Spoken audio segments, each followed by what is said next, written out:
basically I'm testing when I'm running tests. I'm running tests with different variations of like agent. We call them prompts, but really it's an agent that has a set of instructions. So it's kind of like a Claude skill, but built inside of our system. And we're basically, the way it works is we're testing every single one of our agents to within an inch of their lives, with different models and like different sets of instructions. Stewart Dunlop, welcome to the podcast. Thank you very much, Matt. Pleasure to be here. Yeah, it's great to have you. I know you've had a very busy 2026, probably 2025. Anyone that follows you on LinkedIn will know that you are building PPC.io, which is launching very soon. Paid search agents. We're going to be talking a lot about what that experience has been like to build paid search agents. Because again, anyone following you on LinkedIn, you've been building very in public. You've been very sort of open about the challenges there, but also like the excitement around the tech and its sort of potentials and what it can do. So that's the second half of what we're going to talk about. The first half is actually, we're going to start off more broadly with how marketers can use like their existing tools, LLMs, AI, and from your vantage point as someone who uses and builds and tests this stuff all the time, kind of getting into like, where are the limits, what's possible, I guess in some way cutting through the hype to sort of figure out like what are these tools really good at and what are they bad at.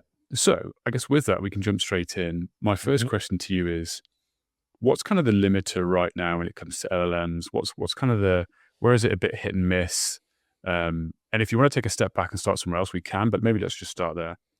Yeah, I think like I'm maybe a outlier in terms of I'm someone who's building an AI tool, but I'm always skeptical, and because there's so much hype, and I'm just skeptical in terms of like, I always ask myself this question, like, is this just like creating more work at times? But I think as a creative tool, I think AI is amazing.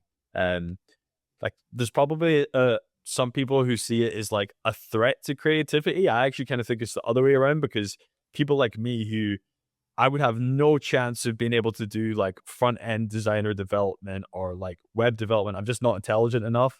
But now with like AI tools, I can actually have this cool idea and bring it to life. So I think it's really cool in terms of sparking that creative process. But there's a lot of BS out there as well. So yeah, I think going back to your questions, limitations. I mean, I think right now I saw something the other day, which is like just how actual real people are really using AI, and it's still very much just like in a chatbot context, kind of just like, yeah, let's brainstorm ideas.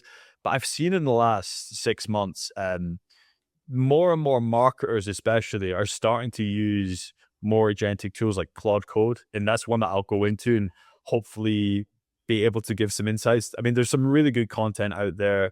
I know there's a guy out there called Mike Rhodes who has like a really good kind of course on how to get into that. It's a PPC mastery guy. So there's loads of good people that are like teaching that stuff. I'll just give some insights from what I see. And maybe I can just show you kind of start with the basic stuff, like how prompts kind of work and how you should start thinking about context and prompts. And then I can actually show you like, okay, how would you maybe want to go the next step, evolving from just using ChatGPT and uploading documents to maybe going to that next step and using something like a Claude Code, which you have to, you're not using my tool. Don't worry. Like I'll get to that later on when you might want to use my tool, but you're just using what's publicly available. Yeah, got it. Yeah, would love that. Let's dive into that. Cool. And maybe as you bring something up on screen, I think the creativity point's really interesting. It makes a lot of sense. Yeah, I find it very interesting how we're going through this like journey together in terms of understanding where we add value and where we don't. And I think the point around actually, it makes you more creative and gives you opportunity to do more different types of work. And you could argue, well, taking work away from a designer, but it's like, well, I'm sure the designer also then has other ways that they can be creative and add into their role.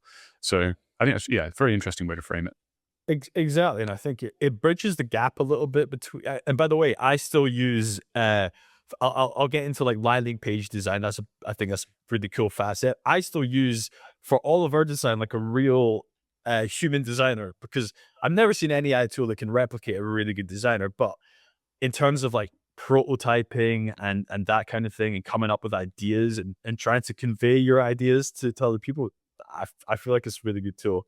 So yeah, this is just to talk very briefly for a couple of minutes about context and the importance of context when you're prompting. So on the right hand side here, I just had like a very basic prompt saying, you are a senior Google Ads strategist, whatever that means. Audit this account and give me your top 3 prioritized recommendations. So it's like a very basic prompt, but something that like you're probably prone to maybe doing on a daily basis, especially if you're busy communicating with AI. And I just wanted to show the difference, really. I'll just show you one example of what I would say, like giving AI no context versus actually giving it context. So the second one would be like, specifying this account is in e-commerce. The budget is $15K a month. The account is mature.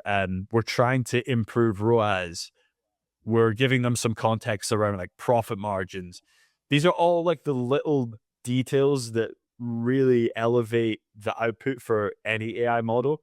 So it's just always, and this is something that I think about all the time.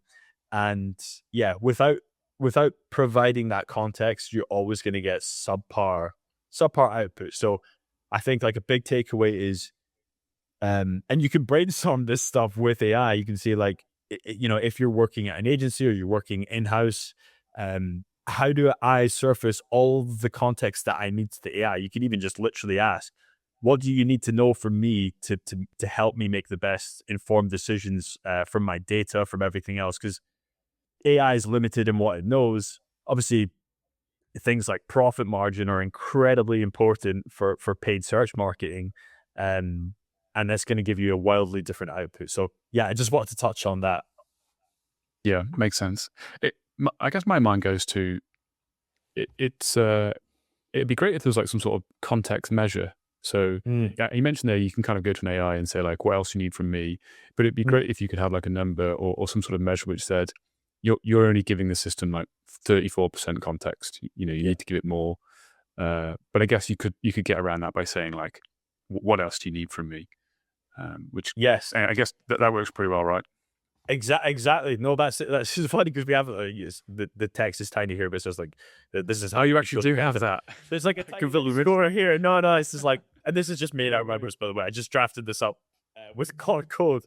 But yeah, I agree, and it's like this is something I'm thinking about, especially with PPC dials. Like, what are all the things you need, and then like okay, competitor landscape, business context, like your customer personas, like maybe you have 10 different customer personas, like all this stuff just stacking up. Yeah, I completely missed that context score. I love that. That's great. And that's the first time I've seen something like that. It's so clever. Yeah. No, I think, and that's something we're going to integrate into PPC.io as well, because we'll be able, and then as you use kind of the tool, you'll be able to, the AI will be able to see like, I'm missing these little parts of the puzzle. I really need this information to help guide my decision making. Got it. I was just going to very briefly dive into Claude Code, because I think it's, if that's okay with you, Matt, just because it's something that's, I mean, I'm seeing it everywhere as a marketer. People are talking about how do marketers use Claude Code, and it feels like the entry point isn't simple, and also, I guess people are just wondering like, what is actually the advantage of maybe using that as a paid search marketer? Yeah, definitely. Let's do it. But before you do, you got here chat AI versus agent AI. Yeah. Can you just break that down into like a sentence or two? Like, what's the difference there? Yes. So really, I think chat AI is what you're used to. You open up Claude or ChatGPT. Memory is more limited. I mean, you can set up projects and you can set up skills. Memory is more limited. Speed's generally a lot slower. You can't really connect things via API.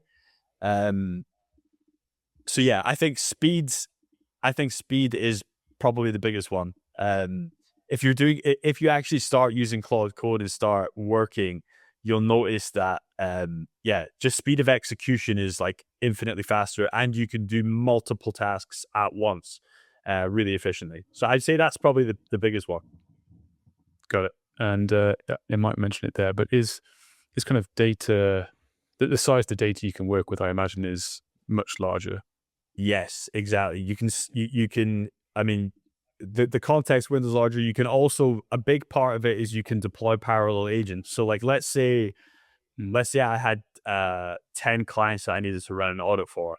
I could have like an orchestrator agent. I would say deploy you do this conversationally, by the way. It doesn't take any skill. You just say deploy sub agents, and each sub agent is responsible for pulling the data and analyzing the data for all 10 of my clients. That's a skill that's something that originally you'd probably have to, I don't know, upload some custom CSV to ChatGPT and give it a prompt and say, do this. Whereas like with Claude Code, you can have all these sub-agents go out, do all their analysis, push all the findings back to like a central orchestrator agent.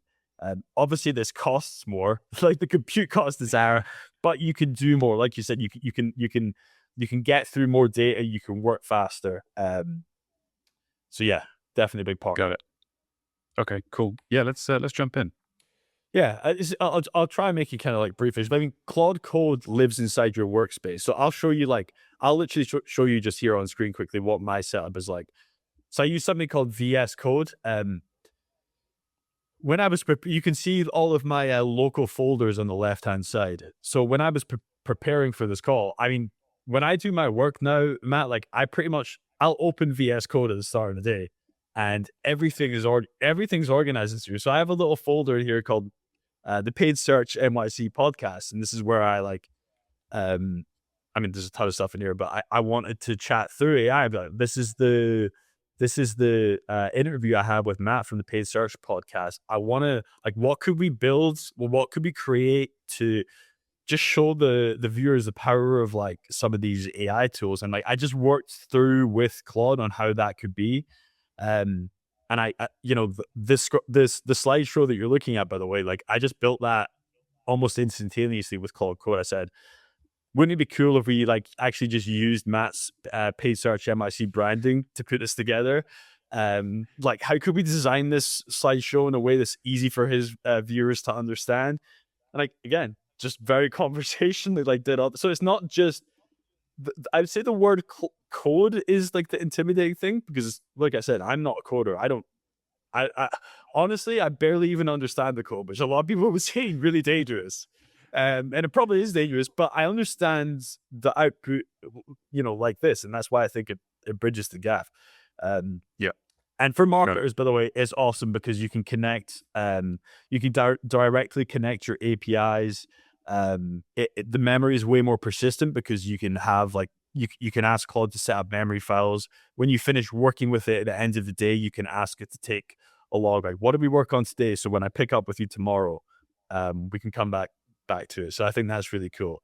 And then there's this concept of skills, which I think is really cool. So a skill, you can actually do this with more generic Claude, but let's say you want to like build a really detailed HTML report or build landing pages for clients. It's just easier and faster to do it in Claude Code. So I'll show you an example of a skill. So I built a skill into Claude, which is all about how I want to prototype new landing pages for paid search. So I'll just show you like a kind of visual example. This is actually my wife's website. I'm just going to go full screen here. And she does like hen party planning across the UK. So this is her live website. It actually converts really well. Like it's probably doesn't follow best CRO practices, but it converts really well. And then I said to Claude, like, listen, could we prototype some ideas here? I want you to like recreate a new version of this landing page. And this is Claude version. So obviously, you know, a few things are a bit jank. Like it's not got the logo or branding right, but it's actually pulled in all of the real illustrations and images from her website, not just on the homepage, but Claude's gone and pulled images that it found all over the website. And it's kind of like amalgamated them all into what it thinks based on my skill that I've developed for it, is gonna convert better. So you see it's like a little bit more polished. Yeah. It's got these nice like subtle like hover over effects. It's kept the color scheme and the branding. So it's not like, it doesn't feel like AI slop. It actually feels like, okay, this could be the real website. Um, Yeah, that's really cool. How does so you talk about that skill, which yes, am I right in thinking that is one way to think about that is almost like a dedicated agent or a gem, if you think about yes, Gemini, like it's a particular module that's given like high level context yeah, and told why it exists, almost what it needs to do. exactly. That's exactly right. And it'll trigger based on context as well, what you're saying to it. But yeah, exactly. So how that actually looks is literally just a file. It's like a text file or a markdown file, and the skill will say, "This is how you operate." It might reference other examples of like, so as I build up my skills over time, I might say like, "Here's the 5 best landing pages that this skill has ever generated." Before you go and create a landing page, go and reference these. But it's like a step by step process. And by the way, there's a lot of skills available online, like generic skills. What I would say is you really need to customize these skills for yourself, like your own workflow, your own style of working. And you need to go back and forth with the AI to say, at a system level, like, I don't like this skill because the landing pages you're generating for me are like super generic. So I want you to change your instructions so that moving forward, this skill is literally honing a skill. It's like, Yep. think of it just like honing a skill. That's what it's like. And it's to get something that's repeatable and consistent, rather than you just signing into AI every day and be like, "Hey, I don't know if you remember, but a few days ago you did this really cool thing for me. How do we do that again?" Like, it's this idea of, well, it's already, that memory is built into the AI now. It knows exactly how to do that thing again without having to go through the whole half-hour process of, question and answer time. Yeah, got it. I guess maybe just to take a little bit of a step back, and Yeah. I appreciate this might be a bigger topic, but Yeah. even from just a setup in VS Code, like Yes. how complex is that? Like I think in most, I can see I've got VS Code on my laptop here. Yeah. I use it for Python, but Yeah.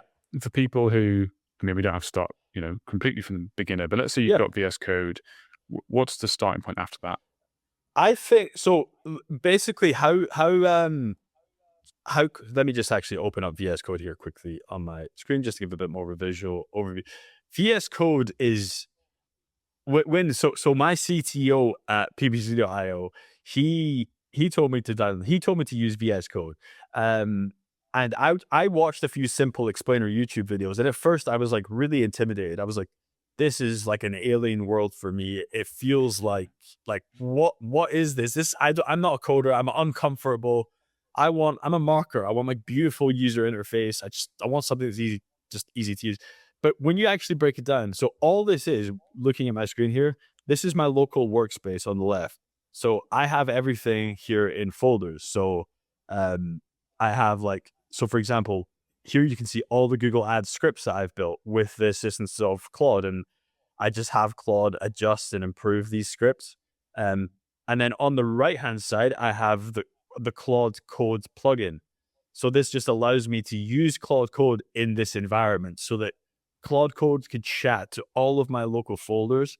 Not only that, you might think, well, this is a bit archaic. Why is everything living locally? Why is it not living in the cloud like a normal person? But you can do that as well. So you can sync it up so that you can save stuff to Notion or Google Drive. With these Google Ads scripts that I create, I've built up a library, like a free library that I give away to people on Notion. I don't even have to touch Notion. I can just create the scripts in VS Code and tell Claude to publish it to my Notion because I've connected it via API. But literally, if someone was overwhelmed, or just like, this is how I would think of it as a complete non-techie person. You just have folders, and then you have your Claude chat. And the idea of the folders is it organizes everything. So it's all your projects, all the history, all the instructions that you'll give to Claude in the form of like a Claude ND file, which is just like basically a README for Claude. It's just organizing the memory, basically, is how I would describe it. And then bolted on top of that is Claude. So hopefully that kind of explains how I use it. I probably use it at a really basic level, by the way. And there's all sorts of things you can add on and layer onto that. There's like all sorts of plugins that you can add on if you want to get complicated. But yeah, that's probably a conversation for another time. Yeah, it's a huge subject, but Yeah. that really helps. So it's like the left hand pane is your folder structure. So you've got Yeah. your workspaces, your then individual files. That middle pane is really just a chat bot, a chat window where you're talking about what to build, and then the output is on the right, which is the actual code and and I guess what does the work. Exactly. And that obviously lives in the folder structure as well. Exactly. Yeah. Okay, makes sense. And this is the top level Claude.md file, which basically tells Claude how to think of all of the work I'm doing. And I will regularly ask Claude to like update this file. And it's just an instruction to the AI to say, this is what this workspace is all about. This is how everything's organized. And again, you do get into the rhythm of, you don't have to really manually go and update this stuff. You can say, you can run certain instructions to Claude. Like you can say, there's like an insights command that you can run, which is really cool inside of Claude Code. So the insights command will tell Claude Code to figure out how I personally am using it over the last like month and how I could actually improve my workflow. So you're with this, you're just leveraging AI. You're talking to the AI to improve itself, basically, which is cool. Yeah.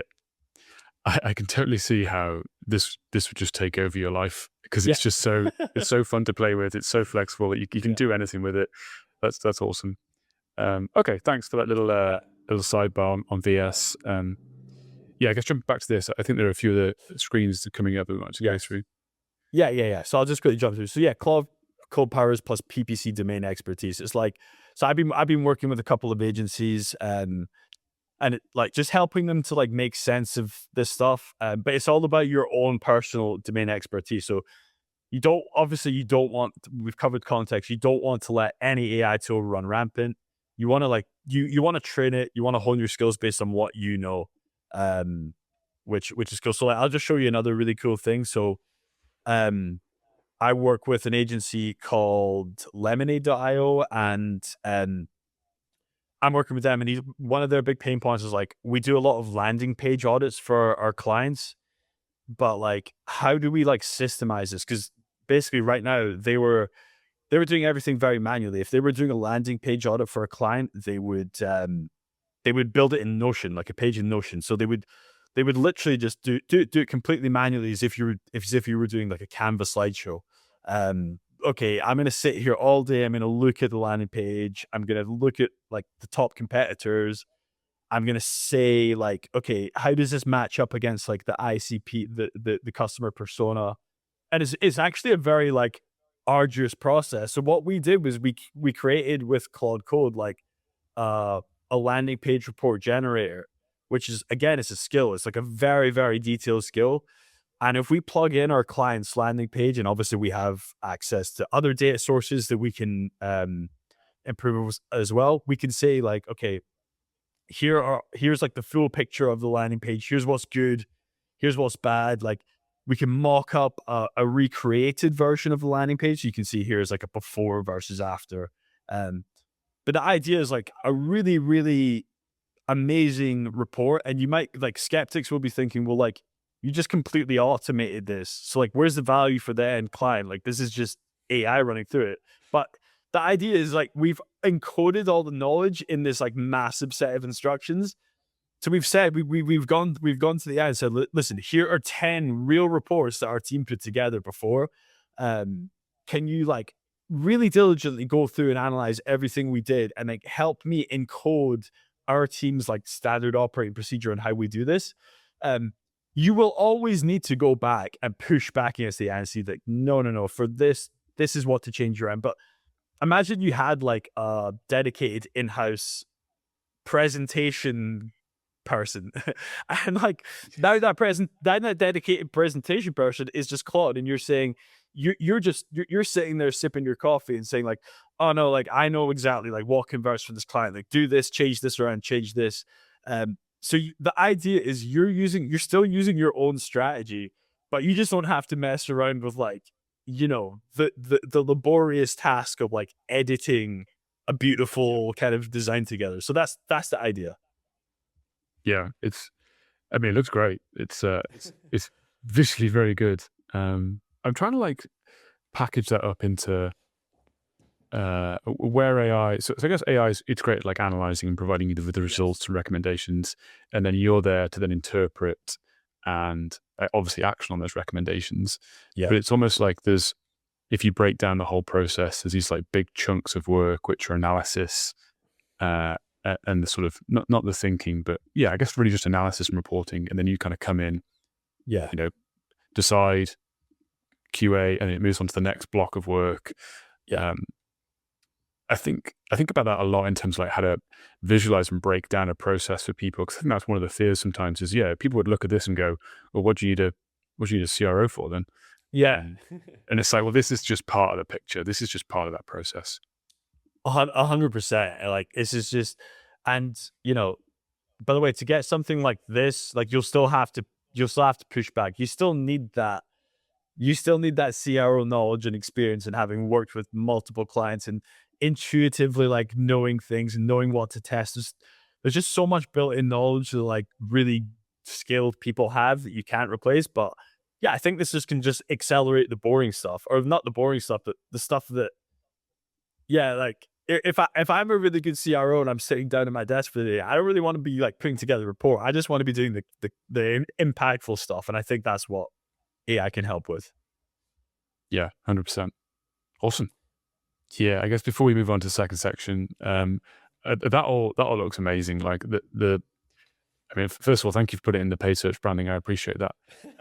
But being able to like mock up that kind of HTML slideshow to go through like the Claude Code, explaining what it is, examples is, and I imagine, well, how long did that take? How long did it take from nothing to creating that?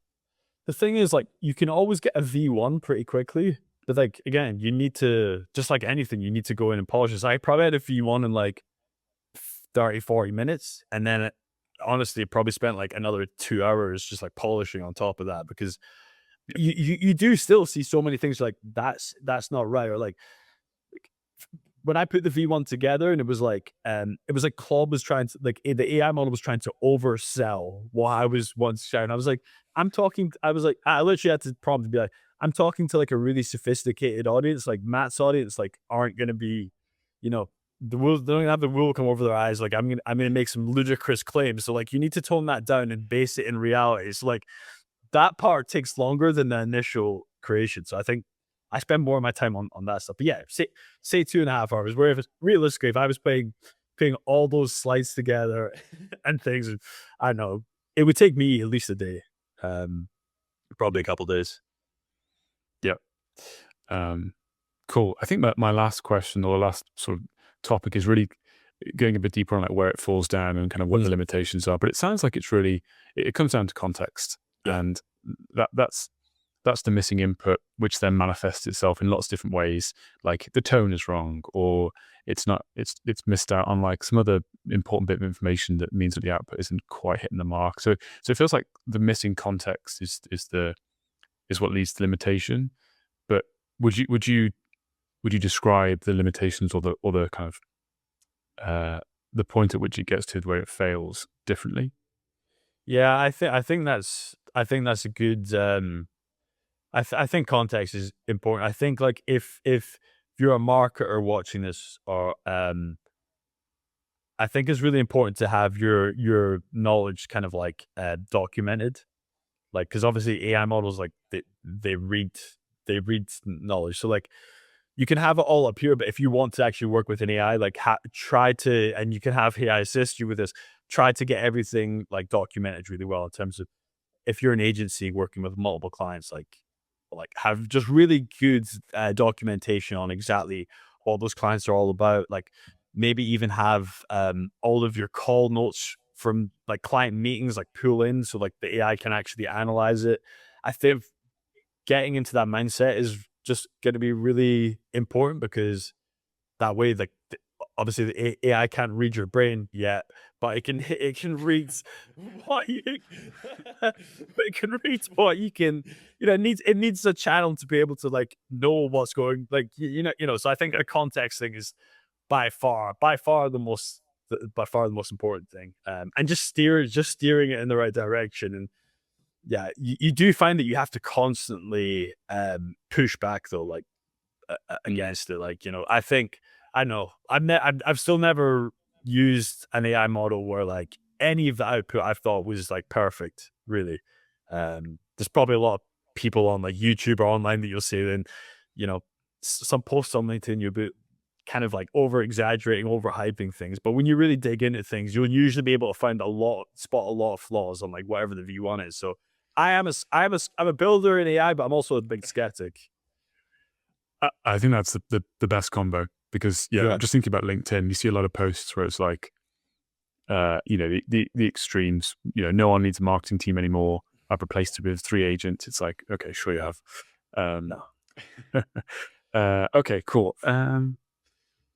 Yeah, I think the last thing I was just going to say on that is, I think the point around just documentation and data is, it's very simple, but if people are looking for like a starting point, that feels like a very good starting point. Like before you even touch the AI, like how much of the process, what you do is documented, because without that, you're going to limit yourself in terms of the quality of the output. So that feels like a very good, like simple starting point.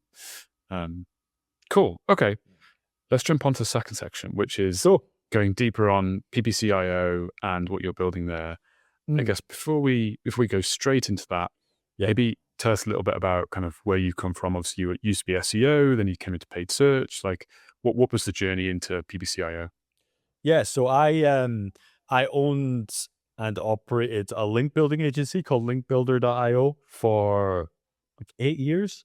So that was like sorry, going back way before that, I actually did like online affiliate stuff, like online poker affiliate stuff in like 2000 Oh, nice. 10, 11 for like 5 years. So it's like I really like kind of like went from there, saw the power of SEO, was like built websites, got organic traffic. So really spent like a decade in organic before moving into like the paid side of things. And before I got into, so I bought, why did I buy the domain? I bought ppc.io in like 2023 or 24 because I own linkbuilder.io and I just like .io domains. And I just thought this is really cool. And it was a guy in London. I was actually haggling with him for a while on the domain, and like eventually picked it up. So I got a decent price for it, but it was just sitting there for a while. And then I was like, oh, I really wanted to get into paid because it just fascinated me. And organic search, it's not all about fighting against Google because they want organic content. Obviously they do, as part of their ecosystem. But like the way that the SEO community frames things is kind of like us versus Google. And I was like, okay. But and I honestly, I thought I pretty much hit a ceiling in organic. I mean, I probably didn't. I mean, I'm definitely not world class at SEO, but I'm decent at SEO. I've always like used SEO to build up all of my own sites to get traffic as like the primary source. But with Link Builder towards the end, I started running paid ads, and then my wife's business as well is like almost entirely reliant on paid ads as well. She does like travel planning, was the website I showed earlier. So I started really taking an interest, and obviously just ad spend, online advertising is just going through the roof. And I just think the whole industry just absolutely fascinates me. I think there's a really good community of people as well in paid ads. So that's how I got into it. And then with ppc.io, it started off, if you use like Wayback Machine, it started off as like an agency, like a PPC agency. So I was like doing freelancing and like helping people. I had some clients that I did SEO with that I then ran some paid ads with. And then I thought like, I really want to go down the agency route again, because I obviously built up an agency. And we had used in our SEO agency loads of automations. So like loads of automations. We started dabbling with AI. So for example, in Notion, we had like almost 100 active clients. So we'd have this automation where like the AI model from a couple of years ago, which is probably terrible, would like analyze things and be like, oh, you're like slacking on like this client this month, or like results have like dipped for this client. Like this might be a target area that you want to focus on. So we were like using automations in AI in that way. And then I thought to myself, how can maybe I could like turn this into some kind of like tool? Like maybe I could take all my learnings from running a big agency, like develop a tool that I could put into ppc.io. And I was like, I'll build a SaaS. So then I decided, let's try and build a SaaS. And it's cost me a lot of money. I've not made any money.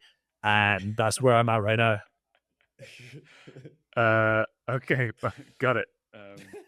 So yeah, and we haven't launched anything yet, but yeah, that's where I'm at right now. It's just I'm spending a lot of money. I'm trying to build something cool, and hopefully, I build something cool enough to people might actually want to pay for. We'll see.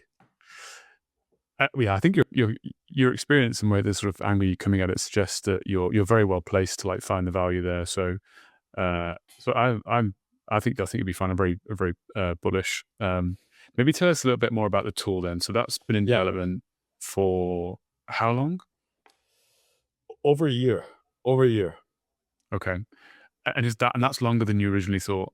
Way longer. Because like I'm an idiot because like I like sent out an email a few months ago and was like, oh, this thing's coming soon. And like my CTO was like, what are you doing? And I was like, oh no, what am I doing? And I've just been getting emails like comments from people being like, come on, like where is this thing? But there's a lot of really excited and cool people. And as I said, I think the paid search community in general seems really nice. I just don't want to put this out before it feels like magical to when you use it. So we're trying to get the beta out in like the next 2 weeks. I'll show you some cool things now on screen though, if you'd like. Yeah, let's do it. Cool. And I guess just as you're bringing that up,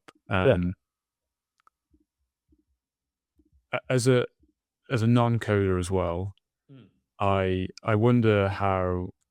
I guess it applies to other things, not just coding, but like this whole idea of like perfectionism and not being able to like put something out. How much do you think is that versus like it isn't really where you want it to be? That's such a good question. Because I'm like, I was one of those people that read like the lean startup like 10, 15 years ago. And it's all very much like, listen, just get something lean out there, iterate there, just get something. There's that like mindset, just get something lean out that's functional, test it, and then you can iterate. And that was always genuinely our plan. Like we wanted to do that, but things just, I don't know, you second guess yourself and then you want to just make things, we want to get things to a certain standard at least before we launch, because we could have launched something that was like just not great. And by the way, since then there have been like certain other tools on the market, and then so the market is like, said something, and I see tools, I'm like, I cannot just put out something that's too similar to this. Like, what are we adding? What value are we bringing? What new dynamic are we bringing here? So like, yeah, and I just don't want to really, if I'm going all in on this, I don't want to put my name to something that just is rubbish. So yeah. Sure. Yeah, that makes sense. I mean, the market's moving so fast. Yeah. I guess as well, just from like a model perspective, the capabilities move so quickly. Does that then change how you think about what the tool you're putting out? Exactly. No, exactly. And we're in a state, I'll just show you actually on screen here now. So we're having to test like all sorts of models and like variations of our prompts. So like if you can see the screen here, we have like a backend system set up. So we have agents that have different tasks. So for example, we'll have like maybe an ad copy agent, channel expansion agent. Like if you're thinking like, how might I expand to different ad platforms, for example, a competitor recon agent. And the idea of the tool is that, you can do it as an in-house marketer, and if working with a single brand, but we're kind of gearing more towards agencies, because like a pain point for me as an agency owner was like, how do I get a lot of really good work done across multiple clients? And also, how do I keep some consistency? And we're going to add things in like, how do you spot trends? Like, okay, I have like these 10 clients that are performing really well in my agency. But maybe there's like 10 clients that are underperforming. Is there something that I can learn, even if it's a different industry? Is there something I can learn from those ones that are working? So I want to be able to use AI to like make sense of things, tie it all together, and try to. It does stem from my own pain point of like waking up each morning and being like, right, I've got like 100 clients. Like, how do I make sure that we're doing good work for them? Like that's kind of the base problem. Yeah. But yeah, we're testing. Sorry, go on, Matt. I was gonna say it's as someone who is at an agency, like a lot of this executional stuff is table stakes. Like, I'm not going to win a pitch by saying we're really good at doing this executional stuff. It's kind of expected that it's automated, or there's less human time going into it, and it's really questioning agencies, or making agencies question like, or make sure they fully understand where they're adding value. Because you can't say you add value because you know how to set up location targeting the best now. It's like, well, that's everyone knows how to do that. That's table stakes. Yeah, no, exactly. I think like the platform itself the platforms are just going to become more and more automated. Exactly. And like clicking around and a platform is not where you're really adding value. But yeah, I think the strategic side is, and you can see here I'm testing when I'm running tests. I'm running tests with different variations of like agent. We call them prompts, but it's an agent that has a set of instructions. So it's kind of like a Claude skill, but built inside of our system. And we're basically, the way it works is we're testing every single one of our agents to within an inch of their lives, with different models and like different sets of instructions. So let me just show you something here that should be kind of cool. So this is like a channel expansion agent, right? So so I basically created two different prompts for this channel expansion agent. One was like, you are the expansion strategist who thinks that most businesses expand to new channels too early for the wrong reasons. And then the other one is like, you're the expansion strategist who think most businesses wait too long and play it too safe. So like, obviously you can go down like a ridiculous rabbit hole with all of these. There's like, it's almost like recreating a real company environment where obviously people have conflicting opinions.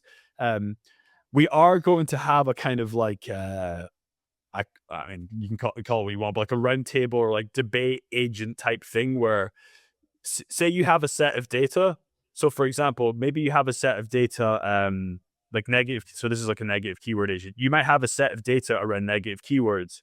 And you could say to a group of people on the same PPC team, like, what would you negate or what would you leave? And you will get different opinions. So what we want to do is like, okay, we have a huge set of data. Can we let like a number of different agents analyze that data, come up with their own opinions, and then try to reach a consensus on like the best strategy moving forward? So it's kind of like, yeah, instead of having to call a meeting with your whole team to discuss a set of data, which might take a very long time and might be a bit muddled, you could actually just have like multiple AIs with different perspectives analyze that data, which is kind of cool. Interesting. Yeah, it's almost like, I don't know if this is the right way to think about it, but you're almost creating like, I don't love this, but like synthetic context.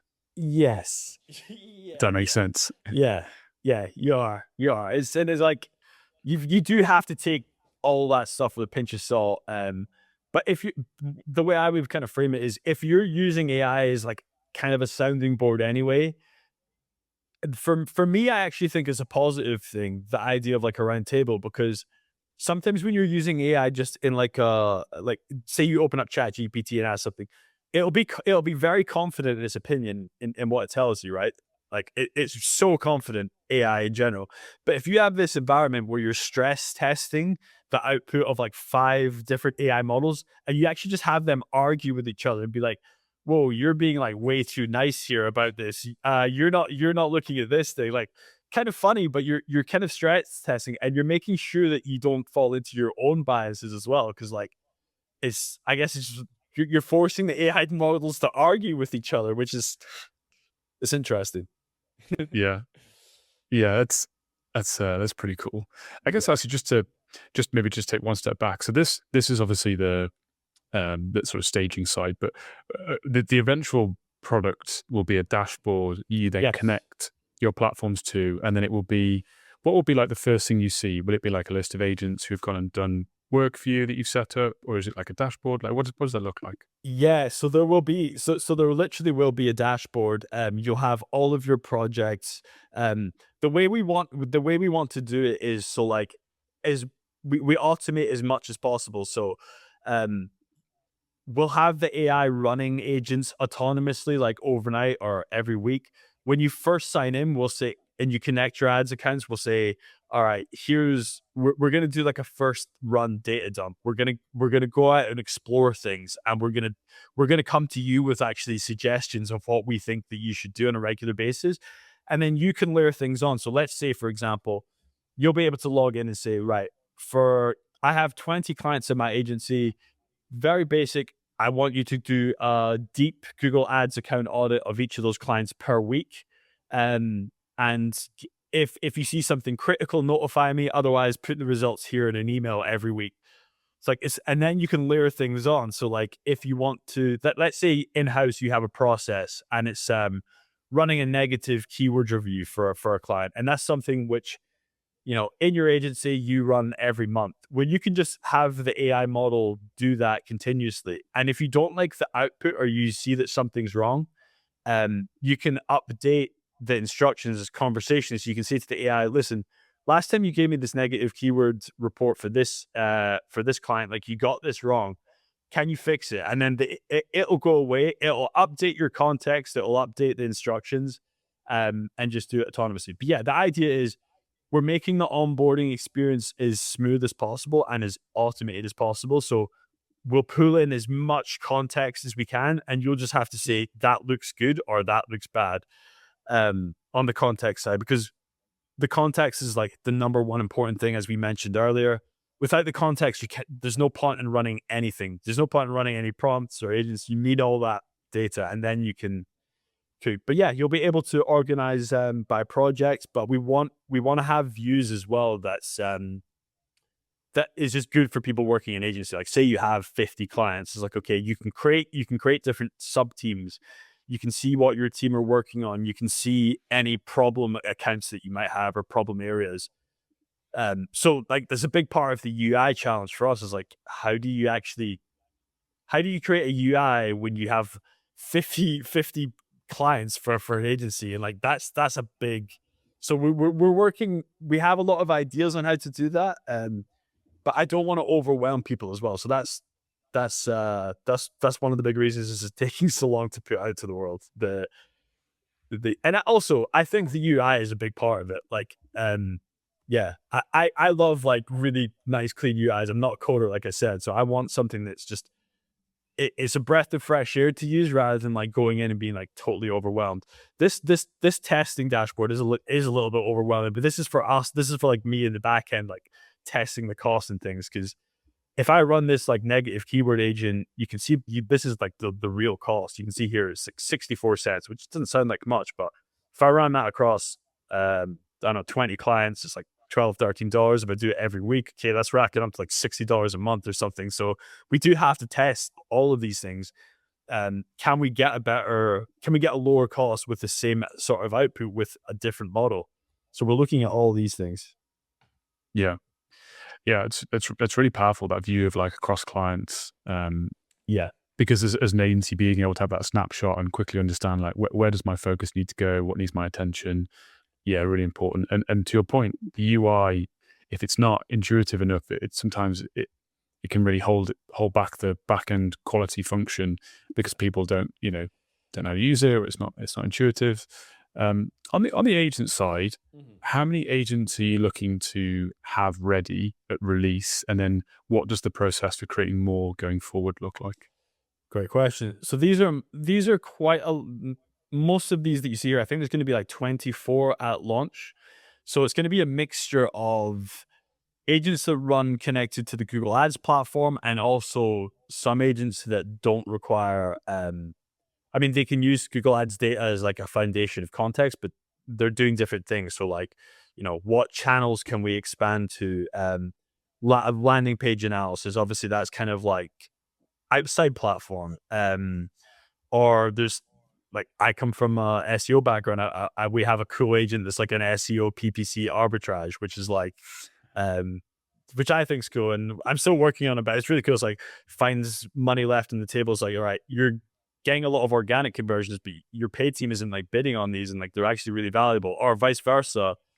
Um, your paid team is seeing insane results from like these set of keywords, but your organic team actually, even though you've got a really high authority site, your organic team hasn't published anything that might even be able to rank. So like crossing those things over is pretty cool, I think.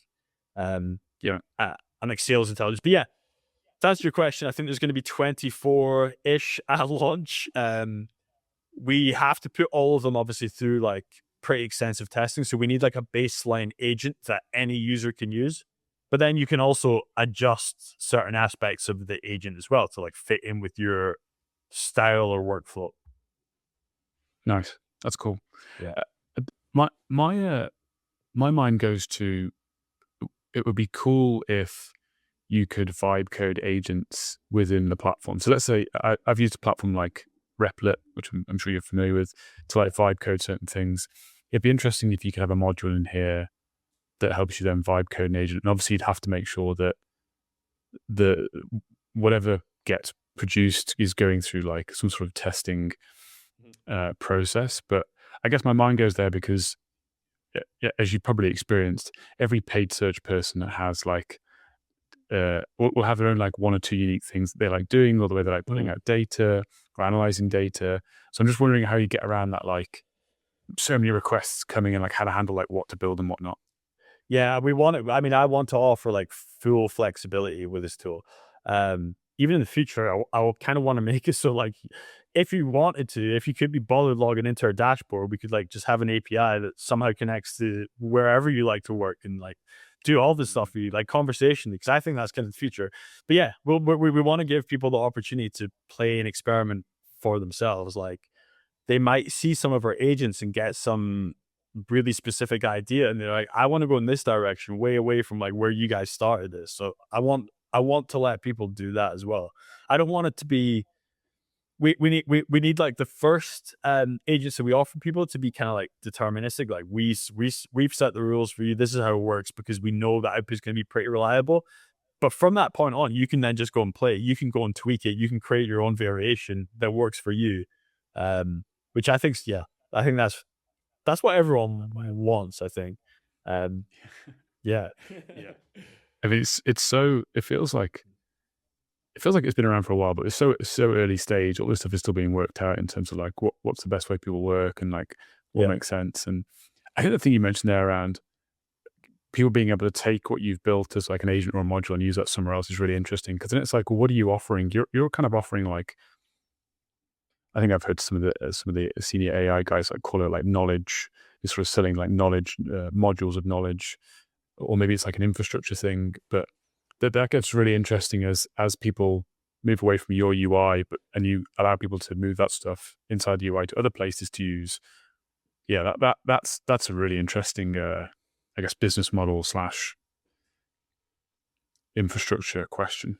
Yeah, it's cool because I want to move away from like I honestly hate learning new tools. Like I don't like going in like being locked into some like dashboard and like I go on like a demo and someone's like, oh yeah, like here's like 50,000 tabs and you can do this and that, and like this is 2026, can I not just type in what I want to do and like just something makes it happen for me? So like that's what we want to do. Like, okay, you have the UI, you have and if you're a non-technical person, you can make a lot of sense of it. But equally, if you're like an explorer, like getting creative, you can take stuff where you work. You're not like just confined. So yeah, that's the vision. My again, my CTO will probably hate me for saying this, but like he's doing so many cool things as well, and like very, very futuristic and forward thinking. And obviously we're just building this from the ground up with, we don't have any love with like any